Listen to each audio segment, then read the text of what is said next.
¿Cómo están, chicos? ¿Qué dudas tienen?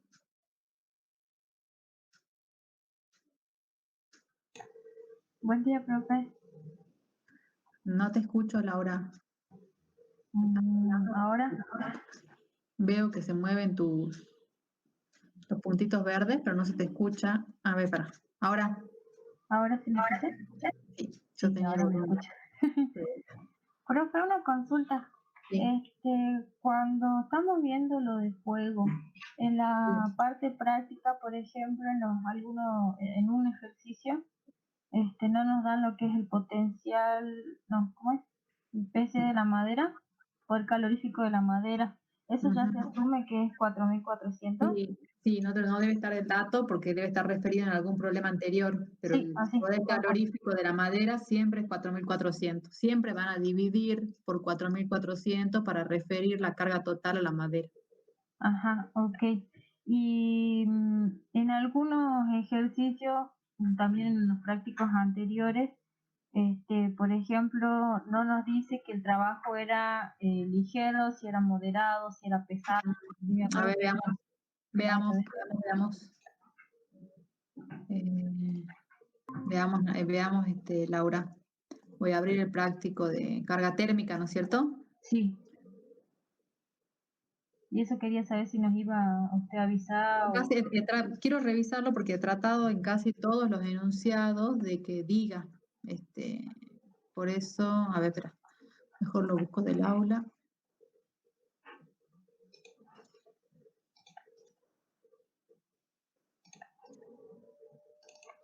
C del 2.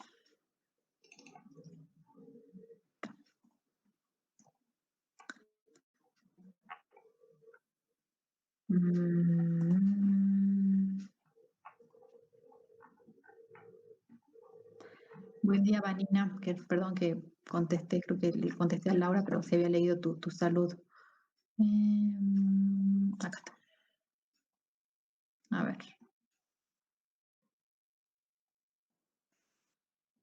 Ejercicio de carga térmica.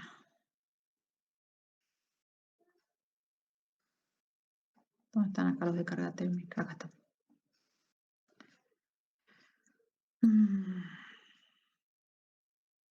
Fíjate que en el ejercicio 4 dice, el trabajo se desarrolló a ritmo moderado, dice.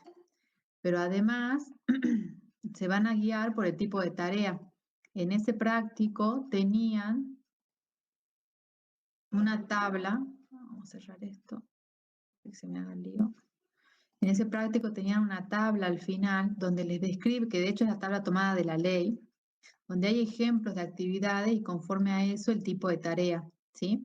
Entonces, o bien va a seguir directamente la descripción que dice esta tabla, o bien les dice en el enunciado, o bien les dice en el enunciado, como en este caso. En el ejercicio 4 dice a ritmo moderado. En el ejercicio 5 creo que no dice, pero les describe la tarea y les dice que está mirando un panel de control. Lo único que hace es controlar un panel de control y que se encuentra de pie. Y acá en esta tablita dice, por ejemplo, de pie con un trabajo ligero o moderado en una máquina o mesa utilizando principalmente los brazos. Está descrito, sino acá sí, vos pensás en una persona controlando de pie en un tablero de control, un sistema de control, no va a mover mucho más que los brazos, no tiene otra tarea más para hacer, ¿sí? Entonces lo tomás como ligero. Entonces, o en el enunciado está claramente indicado, como en este caso, o les dice expresamente la palabrita, moderado, ligero, después es en el 5, en el 6, creo que dice, a ver, también dice en el 6, fíjate que lo realizan a ritmo moderado, dice el ejercicio 6. El único que no y ese de hecho fue lo que tomaron para entrar a la tabla. El único que no indicaba era en el 5, pero les describía la tarea. Y como es tarea de pie, como un leve movimiento de los brazos, sería ligero. ¿Sí, Laura? Sí, profe. Ah, sí, entonces me tengo que fijar en la tabla también. Sí, esa tabla está tomada de la ley, sí, con ejemplos, por eso está en el práctico. Ajá, y cuando hay que ver el tema de la vestimenta para el TGVH, generalmente tomamos 3,5. El Depende 5 de lo que es lo diga el que enunciado. El 5 también tenés que seguir la tabla. El sí, pero 5 es ropa de invierno. Creo que no hicimos ningún ejercicio donde dice ropa no. de invierno. A ver, ya te digo. Buzo de doble tela, ¿sí? Buzo de tela, material tejido, uniforme de trabajo de verano. Y creo que en ninguno tomamos el 5 y en los enunciados dice, hasta que entran a la consulta en el enunciado, aquí dice, los bomberos usan ropa de grafa, aún no fueron provistos de la ropa de trabajo de verano. Acá dijimos que ropa de grafa consideramos como 3,5. Aquí en el 5 contiene un informe de verano. Y depende del vestido. Acá también dice que tiene ropa de grafa, ¿sí? A menos que diga expresamente que están con un buzo de doble tela, a menos que diga expresamente eso, si no, si dice ropa de grafa, la hemos tomado en las clases prácticas como 3,5, ¿sí? Y si están con uniforme de verano, es 0. Bien. Sí, sí, gracias.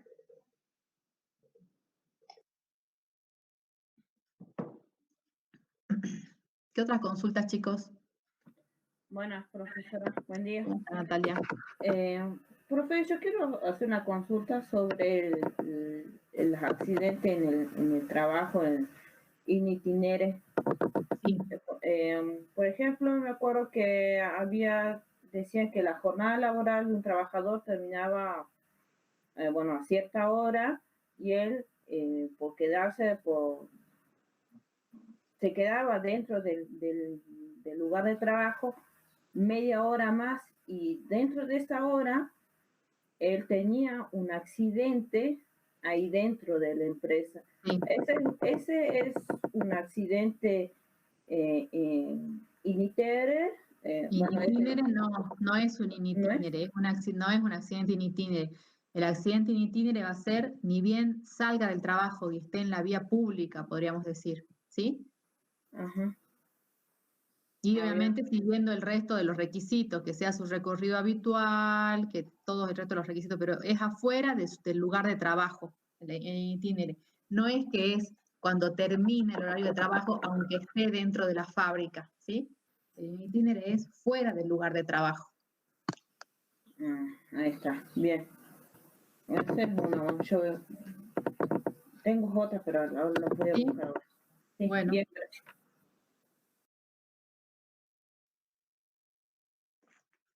¿Quién más, chicos? ¿Otras consultas tienen? ¿Dudas? Profe, si nadie le pregunta, después le hago otra pregunta. Sí. Hasta que capaz que los chicos están buscando, que son las mismas dudas. Decime, Laura. Cuando hay que ver el tema de las unidades de salida, yo vi, o sea, la clase, todo, y creo que me confunde el hecho de que no tiene centímetros, metros, y se habla de unidades nada más. Y cuando uno va a hacer el cálculo, pues dice que el ancho mínimo es de 2 unidades. Sí. Entonces, si yo tengo un cálculo que me da 0,60 por decirlo, yo automáticamente tengo que poner que son 2 unidades de salida, porque es lo mínimo. No.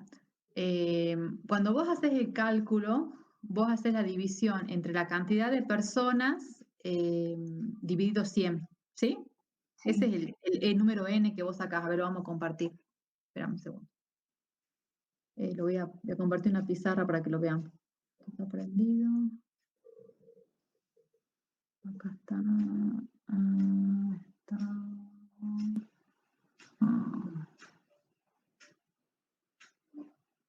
Dame un segundito. Ahí está. Ahí está. Y a ver acá.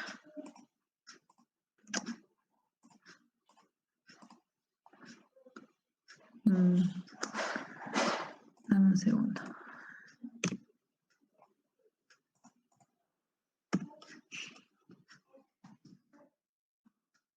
Ahí está.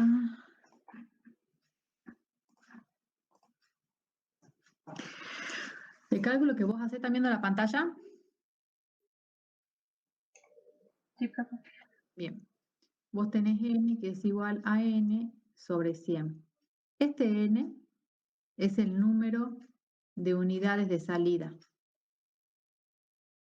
¿Sí? Cada unidad de salida mide 0,45 metros en edificio preexistente o bien 0,55 metros en edificios nuevos. Cuando vos haces el cálculo, el n grande es la cantidad de personas.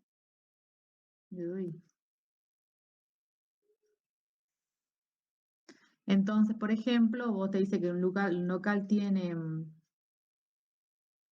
150 personas, entonces a vos te sale que el número de unidades de salida es 1,5, pero el mínimo son 2 unidades de salida. ¿Sí? El mínimo son 2 unidades de salida. Entonces, en ese lugar que requiere 1,5 unidades de salida, vos vas a poner o bien 0,45 por 2, que sería 0,90. Necesitas en ese lugar una sola salida de 0,90 de ancho si el edificio ya es preexistente, o si el edificio es nuevo, le vas a hacer una sola salida de 1,10 m de ancho. Eso sería. Si vos tendrías mayor cantidad de personas, supongamos 300, cuando haces el cálculo del n, esto te da 3. Quiere decir que necesitas una salida que tenga un ancho de 3 unidades de salida.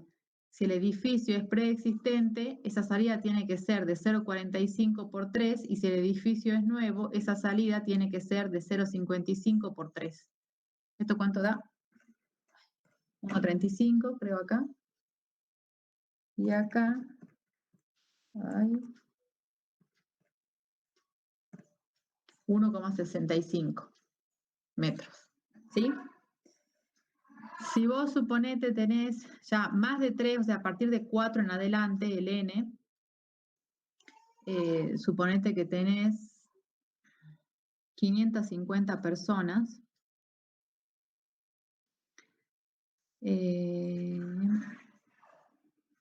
sobre 100, cuando vos hagas este cálculo te va a dar 5,5.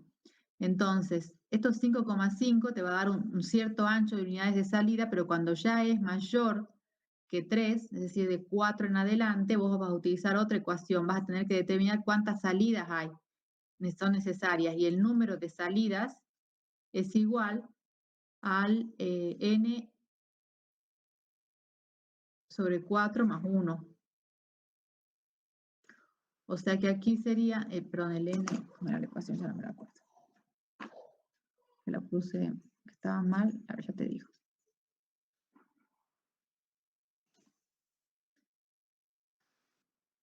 Sí, es n, sería el 500. No, espera. Es el n menú. Ay.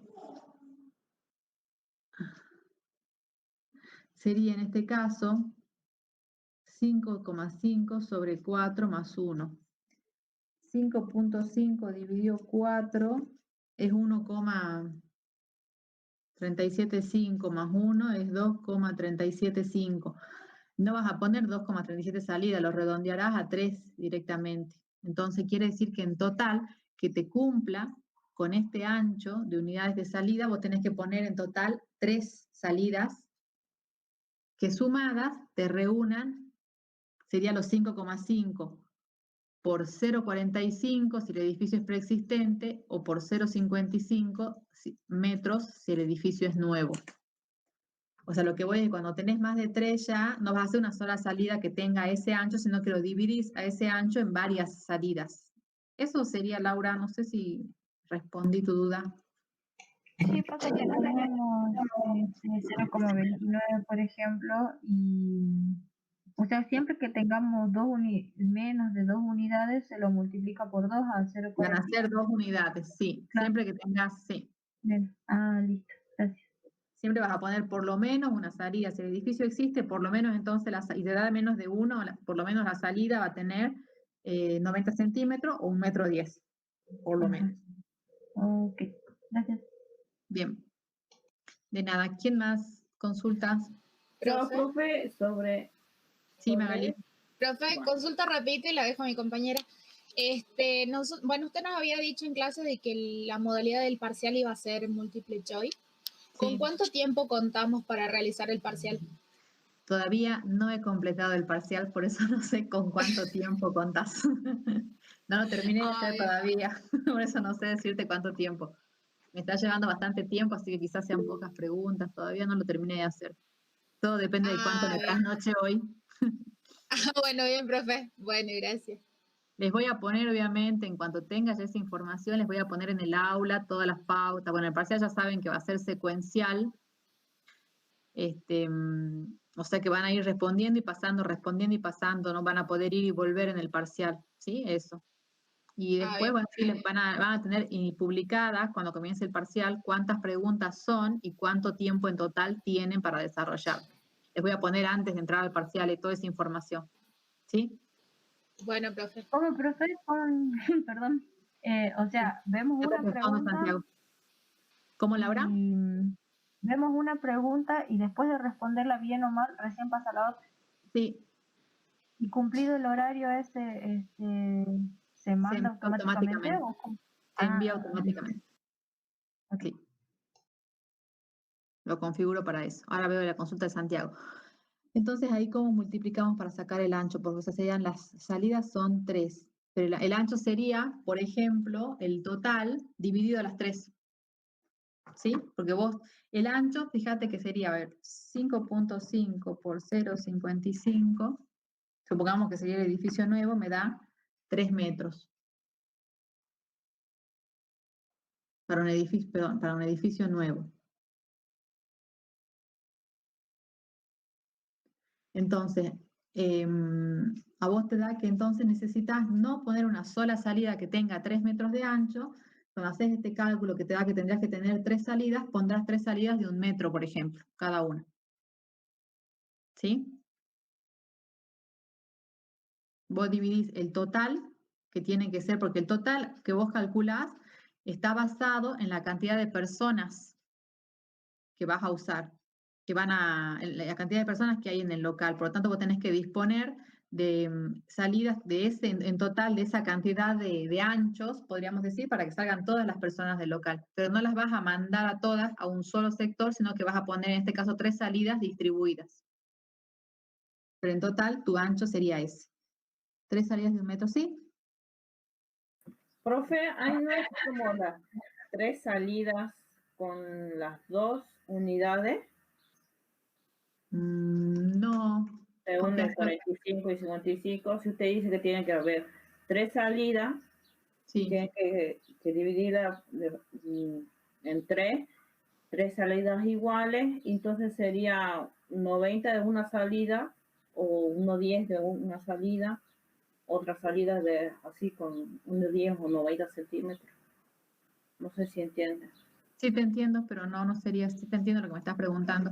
No, que yo recuerde lo que revisé en la ley, lo puedo volver a revisar, pero no. No, a ver.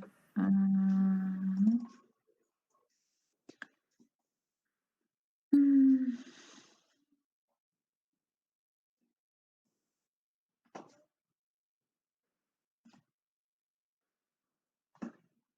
No tengo mi anexo 7.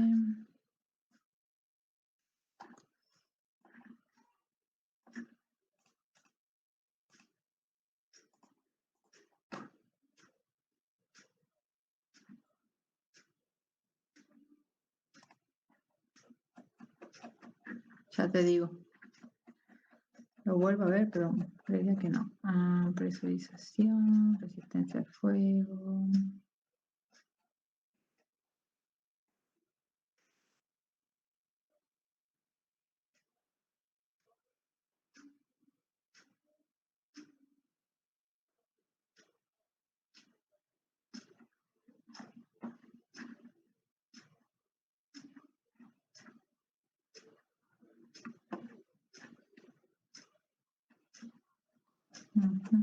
Factor de ocupación.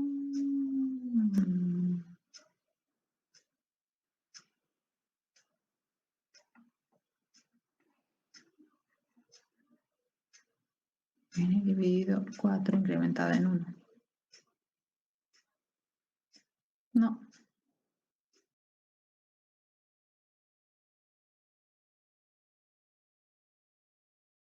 Está bien. No dice mucho más la ley en realidad. No, no dice mucho más que respecto de eso, es más bien interpretación.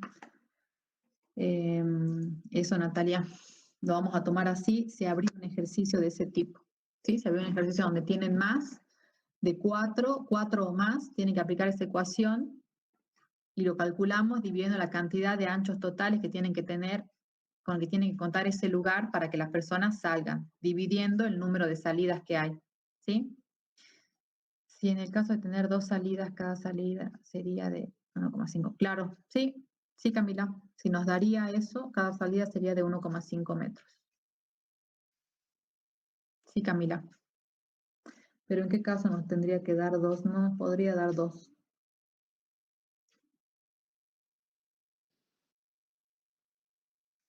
Creo que ya no nos podría dar 2, pero bueno, depende de los números, pero me parece que no nos podría dar 2. Pero dividimos, no dice mucho más que eso la ley, dice la ecuación para calcularlo, ¿sí? Y lo que calculamos, este nuevo número que calculamos es el número de medios de escape. Así que serían de 1 metro esos medios de escape, dividiendo el total por la cantidad de medios de escape que vamos a tener. ¿Está bien, Natalia? Sí, pero eso no estaría, o sea, en contra de una de las medidas, si la medida mínima es 0,55. Si sería nuevo. Claro. Si no sería nuevo, entonces no podemos entrar y si no, claro, no podemos entrar y la tan fino, digamos. Bueno. Profe, vamos a otra consulta de potencial extintor. Sí. Cuando hacen la pregunta, ¿cuál es el potencial extintor? Yo pongo lo que me da en la tabla, por ejemplo, 2A, o el que yo calculé. El potencial que está de la tabla sería el potencial extintor según la tabla. En base a eso, ese potencial varía según la superficie del local. Y el potencial extintor del local que tengas sería el final que vos calculás teniendo en cuenta la superficie. O sea que, bueno, varía la diferencia está en el título, es potencial extintor, según la tabla o según el local. ¿Sería sí, eso? Sí. ¿Cuál sería el potencial extintor total? Ajá. ¿Qué potencial extintor tiene el local? ¿O cuál es el potencial extintor según tabla? Bien. Ese era mi duda. Gracias. Bien. ¿Qué otra duda, chicos?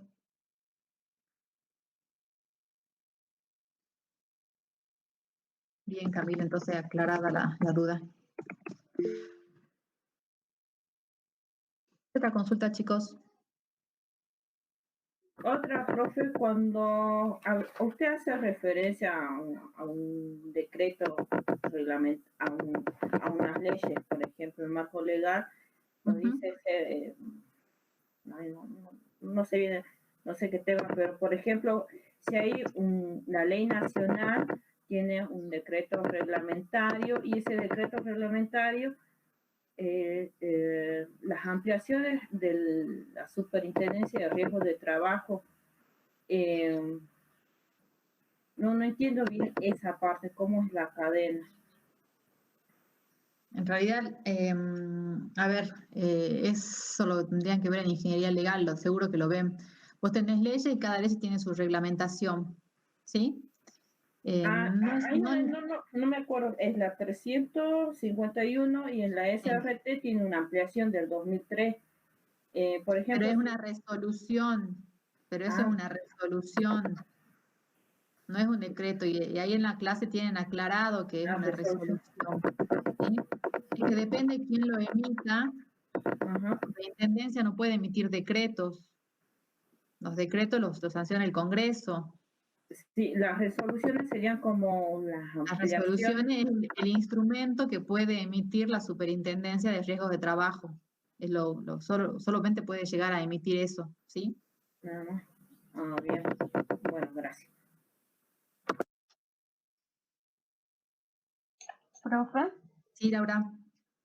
me quedó una duda de la primera clase entre la diferencia de accidente. Creo que no vimos la diferencia entre accidente e incidente, pero yo tenía entendido que el accidente, ¿cómo es? El accidente tiene que ver con la persona y el incidente solamente me abarca más a lo material. Sí, Y pero ¿por qué querés ver esa diferencia si no tenemos ni siquiera un ejercicio en clase no, que como concepto, diferencie? digamos, para saber qué es lo de En realidad, accidente. depende mucho el concepto de accidente e incidente, más bien pueden encontrar diferentes conceptos en la bibliografía y cuando uno entra a una fábrica, también cada fábrica le da su definición. Nosotros, por ejemplo, cuando definimos el accidente, decimos que siempre representa pérdida, y yo les dije, no solamente puede ser pérdida por una lesión de un trabajador, también pueden ser pérdidas productivas o pérdidas de tiempo, dijimos, y definimos el accidente en forma global, ¿sí? En cambio, por ejemplo, hay empresas que definen accidente cuando efectivamente el trabajador se lesiona y define incidente cuando no le implica una lesión al trabajador, por ejemplo. ¿Sí? Entonces, el concepto más bien por ahí depende, es medio fino, por ahí la línea, y te termina definiendo según las políticas de higiene y seguridad en realidad en cada empresa. Y conforme a eso también vos no vas a encontrar una definición rigurosa en la bibliografía que te diga hasta dónde es accidente y hasta dónde es incidente. Por eso yo digamos que no entro en ese hilar tan fino, sino que en general hablamos de accidente, y por ejemplo ustedes van a ver una empresa, otras por ejemplo definen accidente cuando se muere un trabajador o cuando un trabajador tiene que faltar, no sé, una semana. Entonces ustedes entran a una fábrica y ven 5.000 días sin accidentes de trabajo, pero en realidad, porque la definición de accidente es como a ver, consideran el accidente cuando falleció un trabajador, nada más, ¿sí? Mientras tanto, en el medio, todo lo demás que pasó lo consideraron incidente. Por eso yo no entro, digamos, en ese hilar fino del incidente con el accidente, ¿sí? Así que no hay un ejercicio, nada que de eso no lo hicimos, ni voy a usar esa palabra en el parcial. Listo, sí, porque justamente sí dijo eso en las clases de que no necesariamente tiene que ser con la persona, sino con la producción, y bueno, ahí me quedó la duda. Sí, lo dejamos nosotros, yo lo definí como más amplio, ¿sí? Pero bueno, van a encontrar filosóficamente otras definiciones también. Gracias. Y otras aplicaciones. Bien, ¿qué más, chicos?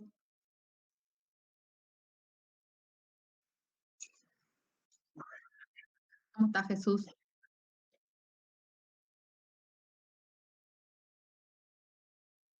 El peso de la madera que uno, la carga combustible vendría a ser lo que calculamos, a ver cómo lo tenemos acá en el juego, tengo la de carga de fuego abierta.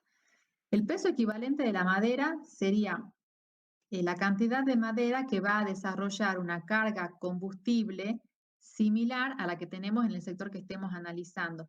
Y la carga combustible sería lo que calculamos en Joule, en realidad. ¿Sí?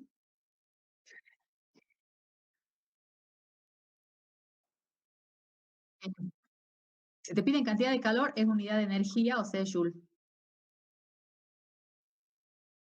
La cantidad de calor que desarrollaría es sin dividir todavía por el poder calorífico de la madera.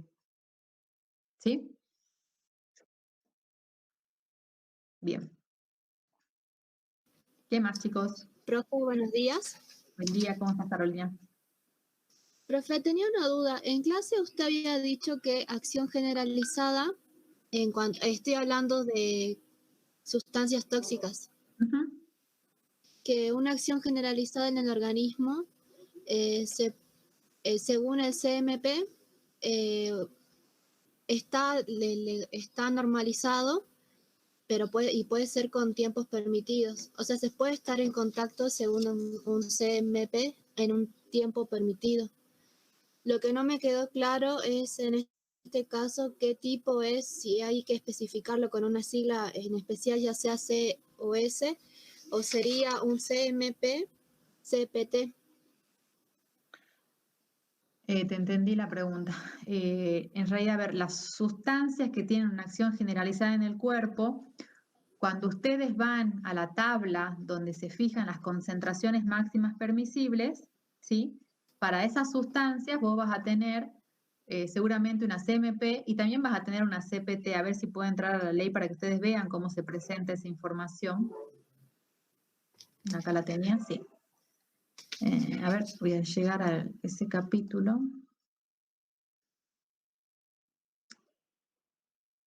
A ver. Acá. A ver.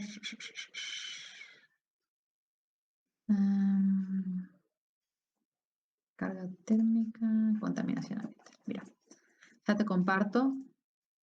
No sé si está compartida la ley. Bien. CMP. Mira. A ver qué tengo compartiendo yo.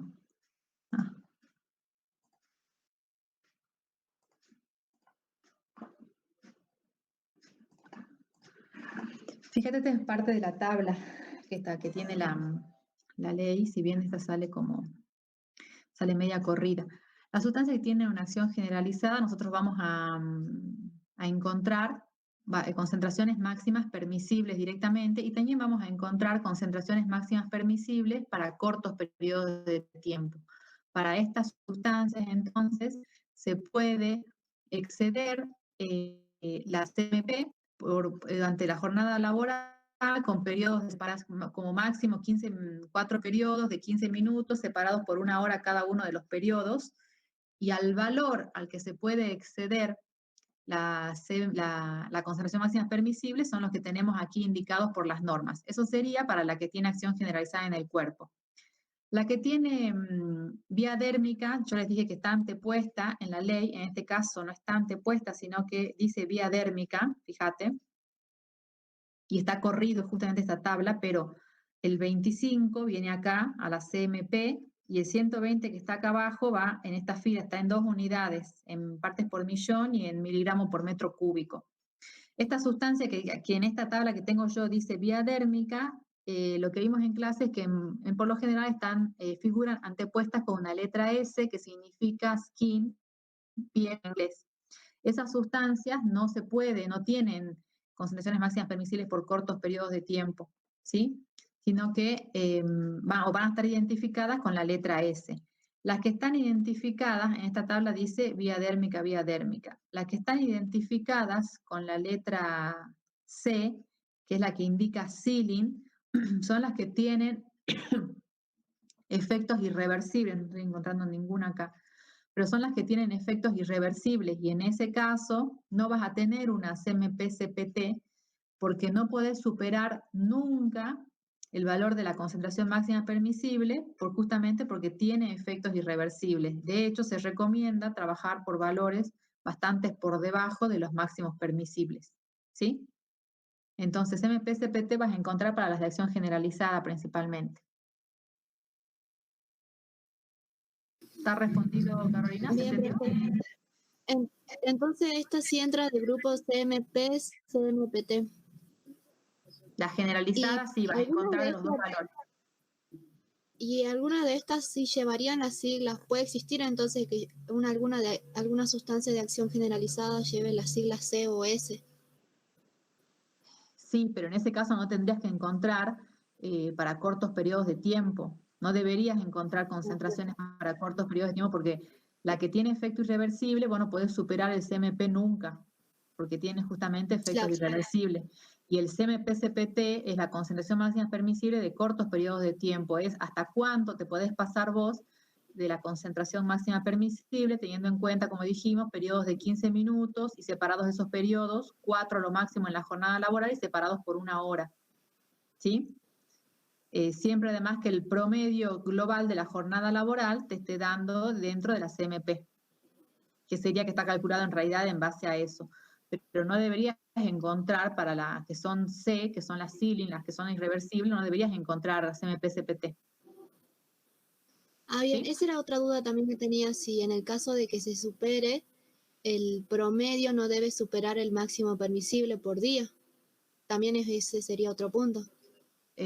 A ver, las que son solamente de acción generalizada, el CMP se puede superar. ¿Cuánto se puede superar? Conforme a pautas del CMP-CPT. Esos valores del CMP-CPT están calculados asumiendo que el promedio en general en la jornada laboral no sobrepase todas estas concentraciones no sobrepase el máximo permisible, ¿sí? En realidad, no, en realidad no debería estar calculado en base a eso. Está calculado en base a la toxicidad del contaminante, el CMP-CPT. Pero vos deberías controlar en la jornada laboral, teniendo en cuenta los momentos en los que te pasaste de la concentración máxima permisible para usarla y llegaste a la CMP-CPT, en total, en todos esos momentos que te pasaste, el trabajador, en promedio de esas concentraciones máximas permisibles, esas concentraciones en las que se puso en la jornada laboral, no deberían haber superado la máxima permisible en promedio, sería. Ya te explico, Vanina, la tabla. Profe, ¿Sí? ¿Se entendió? Y la última duda. Sí. En cuanto a iluminancia e iluminancia, ¿cuál sería una característica propia del objeto y cuál sería de la fuente?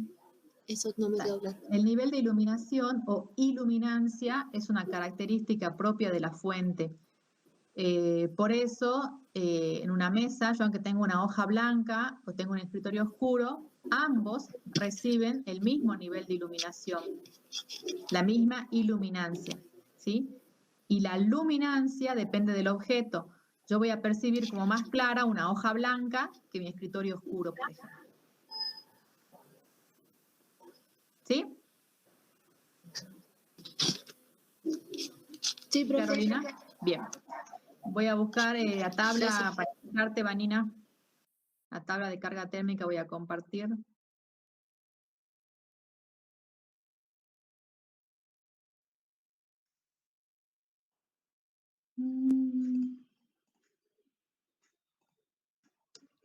A ver, un segundito. Ahí está. Ahora tengo mi tabla de estrés por frío. Acá está.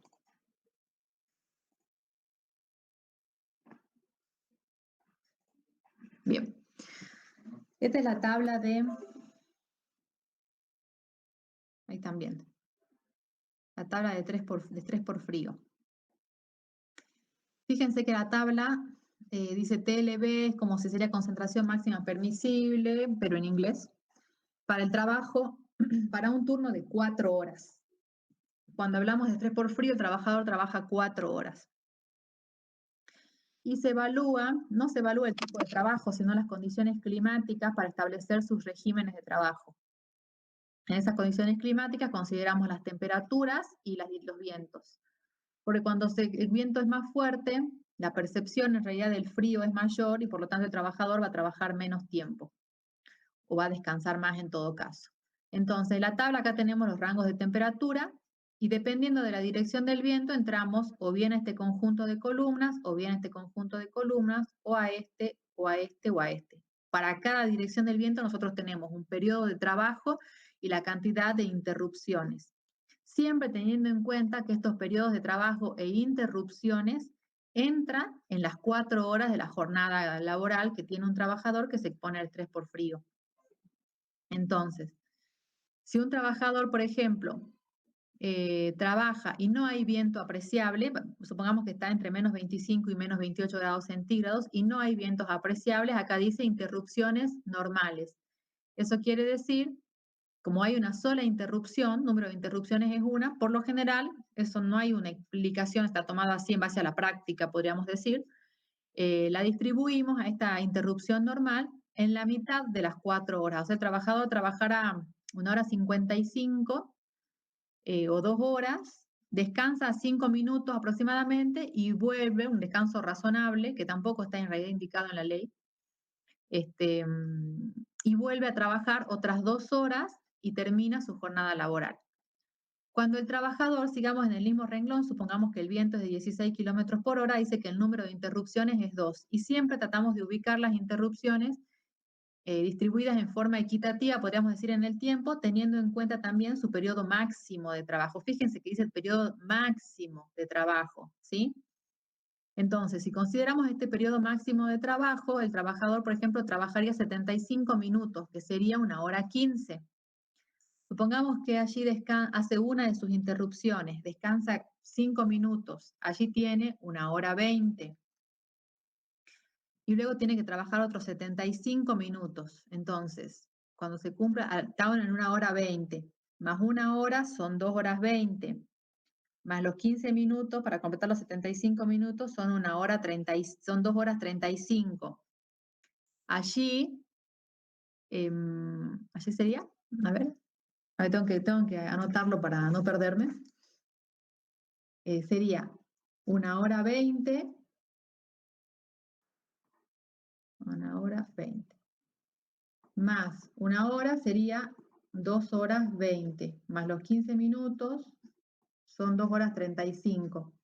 Allí está bien, allí descansa otros 5 minutos, llegaría más o menos a 2 horas 40, y allí trabaja otros 75 minutos, y en realidad se termina completando allí las 3 horas, las 4 horas para irse a su casa, sería, así sería.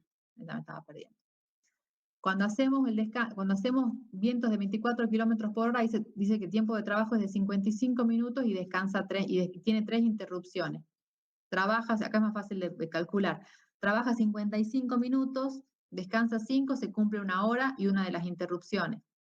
Trabaja otros 55 minutos, descansa 5, ya van 2 horas de trabajo y allí se cumple otra interrupción. Trabaja otros 55 minutos, descansa 5, ya van 3 horas de trabajo, es la última interrupción, trabaja otros 55 minutos y se va a la casa. Y se cumplen en total las 4 horas. Así sería, Vanina. En el ejercicio 15, que el trabajador trabaja 6 horas, no puede trabajar 6 horas, en realidad el trabajador va a trabajar 4 horas, se va a ir a su casa y las otras 2 horas las va a completar otra cuadrilla u otros trabajadores. ¿Sí? Me fijo el 15 cuando no lo he abierto, pero si son 6 horas, por lo general les doy así los ejercicios. Ya abro el práctico de carga térmica, a ver, tenía abierto creo.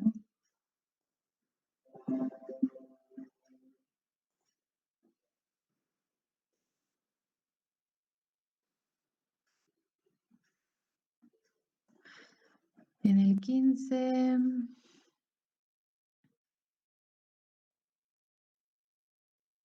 Claro, los trabajadores arrancan a las 10 de la mañana y terminan a las 16. Bueno, no pueden los mismos trabajadores trabajar todo ese tiempo. Por eso la pregunta B del 15 dice, diga si las mismas cuadrillas pueden desarrollar sus actividades durante toda la jornada indicada. Y allí la respuesta en realidad es que las mismas cuadrillas no pueden trabajar hasta las 16. Tiene que venir otro grupo de personas a trabajar. Y el 14, ¿qué dice el 14? A ver. Dice más o menos lo mismo. La tarea debe realizarse durante 6 horas aproximadamente. Bueno, no pueden hacerlo las 6 horas. ¿Podrán completar las 6 horas que requiere la tarea en las condiciones que indica el enunciado? No, no pueden completarlo. No pueden completar las 6 horas allí. ¿Los trabajadores pueden desarrollar interrumpidamente? No. En el punto B tienen que completar el régimen y en el punto C tienen que decir que no pueden desarrollar las 6 horas completas los trabajadores. Bien.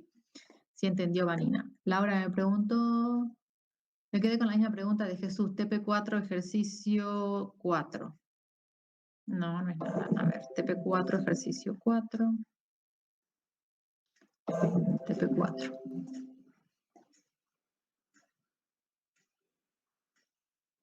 Determine, calcula la cantidad de calor de cada ambiente. Cantidad de calor es Joule. Peso de la madera equivalente es esa cantidad de calor dividida por 4.400 les va a dar kilos de madera. ¿Sí? Y luego la carga de fuego es kilos de madera por metro cuadrado.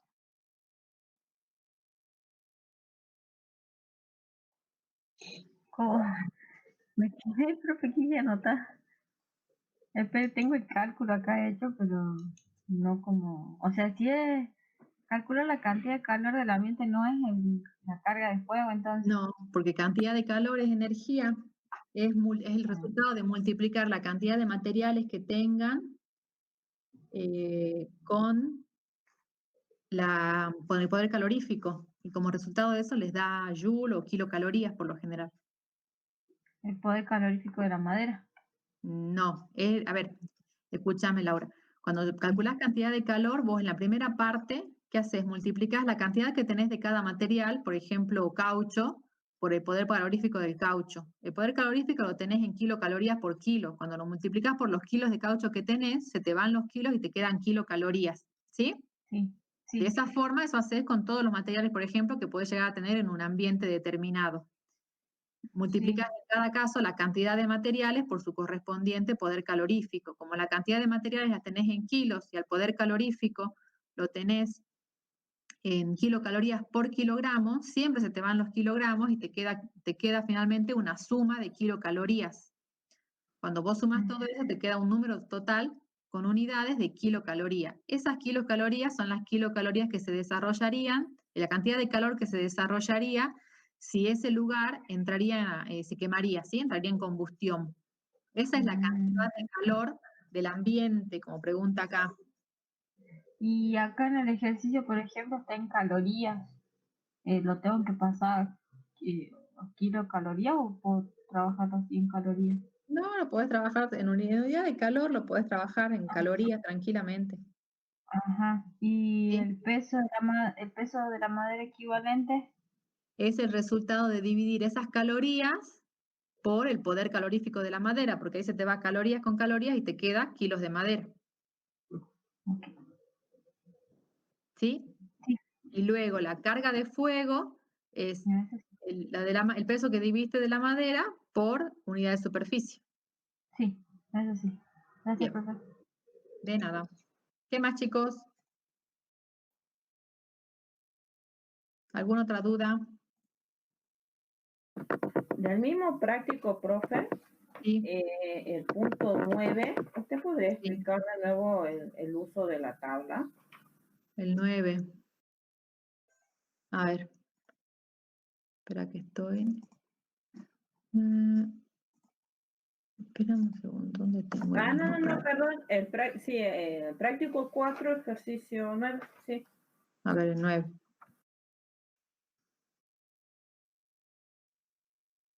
Ah, sí.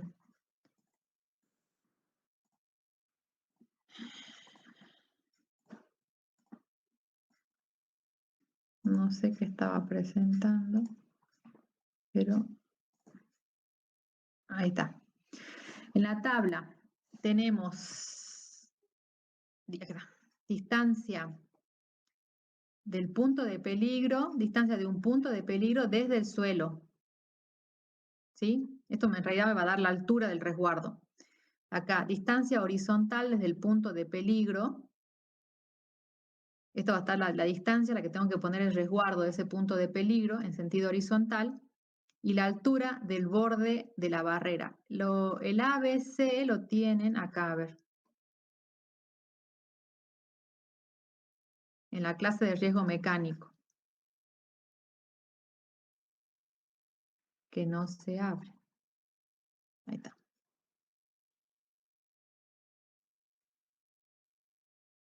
Acá.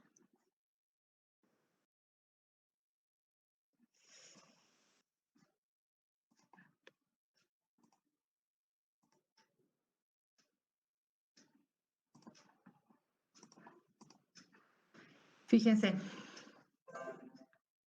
tenés por un lado, tenés acá, la distancia desde el punto de peligro desde el suelo. Esta es la altura a la que se encuentra entonces el punto de peligro. Luego, la distancia horizontal desde el punto de peligro es la distancia, el resguardo aquí es esta barrera, es la distancia desde el punto de peligro al resguardo. Y el B es la altura del borde de la barrera o resguardo, es la altura que tiene el resguardo específicamente. Entonces, en los ejercicios que tienen allí, por ejemplo, ¿dónde lo abrí ahora? Ahí está. No. A ver, que no sé por qué se me cierra. Por ejemplo, el ejercicio dice, ¿a qué distancia horizontal debe colocarse un resguardo de un elemento peligroso si éste se encuentra a una altura de 1000 metros? Esos 1000 metros es el valor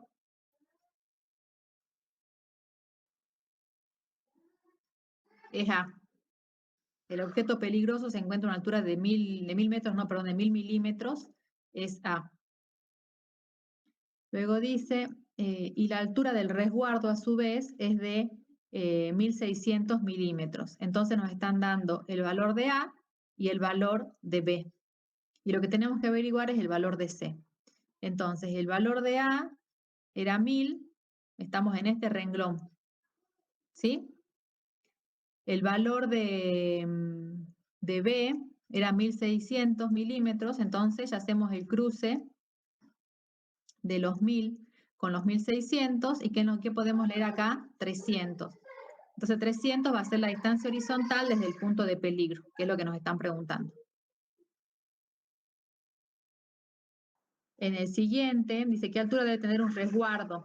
Ahora ya nos están preguntando entonces el valor de B. ¿Qué altura tiene que tener el resguardo? ¿Qué altura tiene que tener el resguardo para que sea inaccesible un elemento peligroso situado a una altura de 1600 milímetros? El elemento peligroso, esa 1600 milímetros es la distancia al resguardo y es A.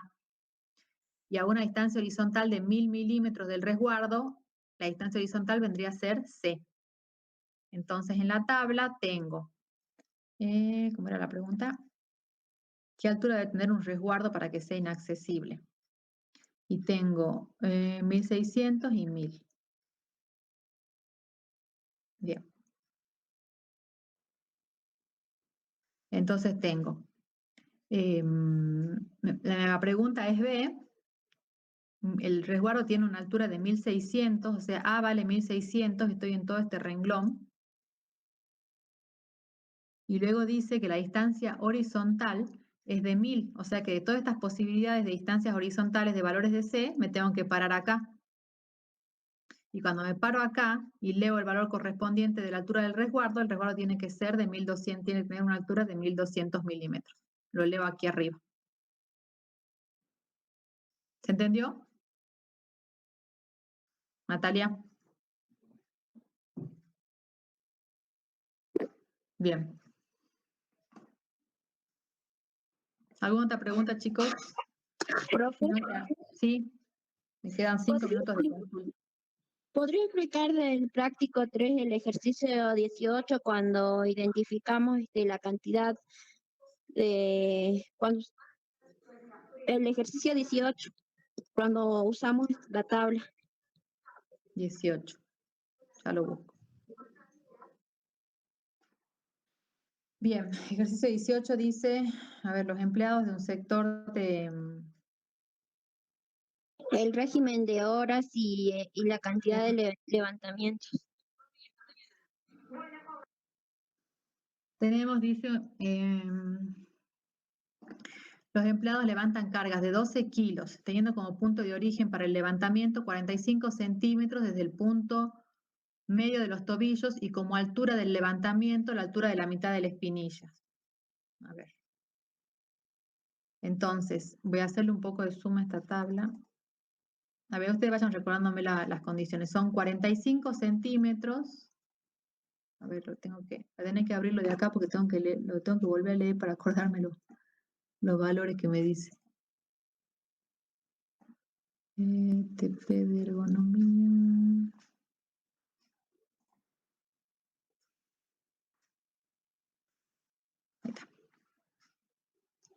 Ahí está. Dice, porque los empleados del sector... Ya lo vuelvo a leer. Espérenme, ahí está. Teniendo como punto de origen para el levantamiento 45 centímetros desde el punto medio entre los tobillos. Entonces tengo 45 centímetros desde el punto medio de los tobillos. Entonces acá fíjense que el origen es menor que 30, no estoy acá, es de 45, entonces estoy entre 30 y 60. Va a ser esta columna de cualquiera de las tablas, ¿sí? Pero me paro en esta columna. Ahora leo la situación como la altura del levantamiento. La altura del levantamiento es la altura de la mitad de la espinilla hasta la altura de los nudillos. De la mitad de la espinilla hasta la altura de los nudillos es esta fila, y como era esta columna, me paro en este casillero de cualquiera de los cuadros que tengo. Cada cuadro, el encabezado de cada cuadro es un régimen de trabajo distinto. Y si para este régimen de trabajo, en esta posición en particular, este trabajador puede levantar como máximo 14. Para este otro régimen de trabajo son diferentes los encabezados. En la posición de trabajo que tiene el trabajador, como máximo puede levantar 7 kilos, y para este otro régimen de trabajo, entonces, sigo entrando a la misma casillero, tiene como máximo 11 kilos. Aquí me pregunta entonces en el ejercicio, en las condiciones indicadas, ¿cuál es el régimen de trabajo que podrá realizar esta tarea los trabajadores sin sufrir consecuencias, conforme a lo que dice la normativa y teniendo en cuenta que deben realizar la tarea lo antes posible? Cuando me dice que deben realizar la tarea lo antes posible, quiere decir que tiene que terminar, y tomamos el régimen, siempre hay dos opciones. Uno es para toda la jornada laboral y otra es para hasta 2 horas. Entonces, de las dos opciones que tenemos en el encabezado, tomamos la que dice menos de 2 horas. Por ejemplo, acá, fíjate que dice, menos o iguales a 2 horas por día con hasta 60 levantamientos por hora, o más de 2 horas por día con 12 levantamientos por hora. Como me dice que tiene que realizarlo lo antes posible, de las dos opciones, leemos la que tiene menos de 2 horas. Ahora yo sé que tiene que levantar cargas de 12 kilos. Entonces, fíjate que este cuadro tiene si hace menos de 2 horas, si lo tiene que hacer rápido y va a trabajar únicamente 2 horas por día, puede hacer hasta 60 levantamientos por hora. ¿De cuánta carga? Y de hasta 14 kilos. El trabajador, acuérdate que tiene 12. Si me voy a este otro régimen, este trabajador, bueno, fíjate que este régimen en realidad es para más de 2 horas al día, con entre 30 y hasta 360 levantamientos por hora, pero su carga es mucho menor, es de 7 kilos, o sea, este régimen no me sirve.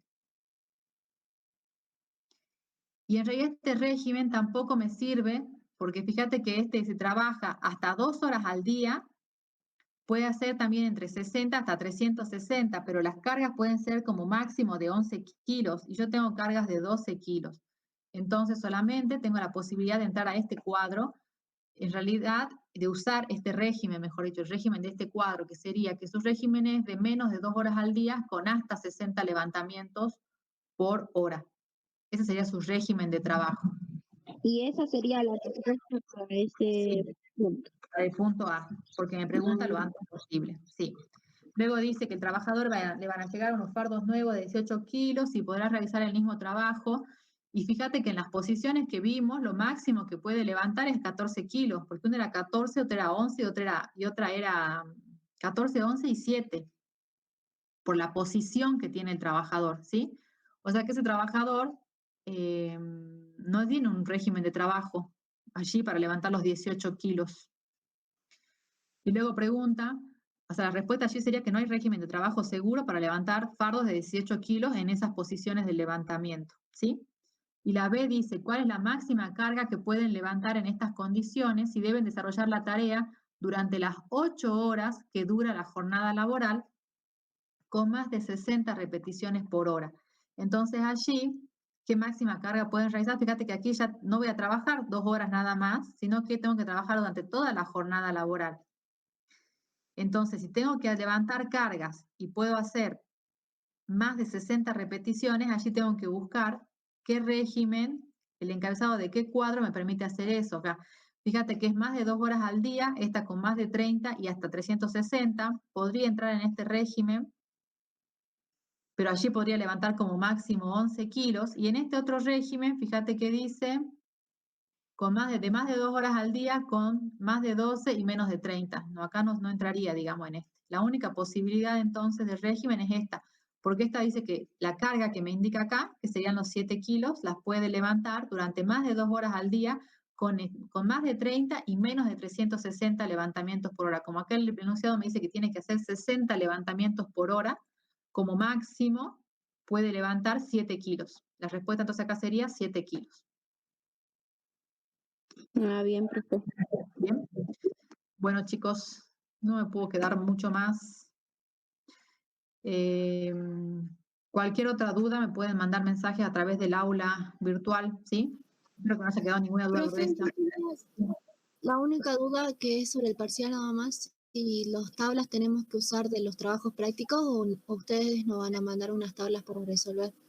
Yo les voy a subir al aula, si quieren tener resumidas, todas las tablas en sí, porque aparte en la tabla de la carga de fuego, a mí en la presentación me salió, están cambiados los encabezados. Yo les suelo subir un archivo de tablas para que tengan disponible todas las tablas para el parcial. Se los voy a subir, aunque sea parcial a carpeta abierta, se los voy a subir, ¿sí? Para que los tengan. Mañana se los subo. Bien, profe. ¿Algo más? Y, profe, bien, en cuanto a lo que es múltiple choice, ¿nosotros tenemos que elegir la opción más correcta o la única que sea la más acertada? Porque, o sea, puede existir que haya varias opciones parecidas. Voy a tratar de no equivocarme. No es la idea ponerles dos opciones que sean una parcialmente correcta de nada, Vanina, y otra que sea completamente correcta. No es la idea. Sí, espero que no me pase, porque si pasa es porque me tildé yo, digamos. Pero la que tienen que elegir, en realidad, van a ver, algunos ejercicios ya los hice. Algunos les dice que elijan las correctas, otros les dice que elijan las incorrectas. Lean bien los enunciados, ¿sí? O las falsas. Elijan las verdaderas o elijan las falsas. O diga si son verdaderas o falsas y seleccione la opción correcta, y es verdadera, falsa, verdadera. Sí, hay varios enunciados. La mayoría tiene varios enunciados de los ejercicios para que ustedes en realidad los clasifiquen en verdaderos o falsos, y luego las opciones, por ejemplo, dicen la 2 y la 3 son verdaderas, la 4 y la 5 son falsas, ¿sí? Y tienen que elegir eso. No creo, o sea, no es mi idea hacer enunciados como los que vos estás indicando, Carolina, ¿sí? Por eso tengo que tener tiempo de revisar bien el parcial para que no se me pifee nada de eso, pero no es la idea de hacer enunciados así. Profe, bien, con respecto a lo que dice la compañera, ahí en el práctico 4, ejercicio 8, decía, en cuanto a los resguardos de una máquina, no es cierto que, es una negación que... Y es un enunciado que dice, no es cierto que, o sea, no se cumple qué cosa. Entonces tenés que elegir lo que no se cumple allí. Lo que no se cumple. Ok, gracias. ¿Sí? O sea, a ver, ¿dónde está el ejercicio? Los resguardos... No lo encuentro ahora. El ejercicio 8 del práctico 4. Claro, acá lo que no es cierto que un resguardo solamente puede ser no es cierto que un resguardo puede ser una barrera física, no es cierto que solamente podrá retirarse usando herramientas, ¿sí? Tenés que, la pregunta sí está en negativo, digamos. Tenés que completar la oración, digamos, para ver que te quede con sentido. Pero está expresada en negativo esa. Bueno, chicos, a leer bien entonces problemas de enunciado. Cualquier otra duda de cálculo de ejercicio que les haya quedado.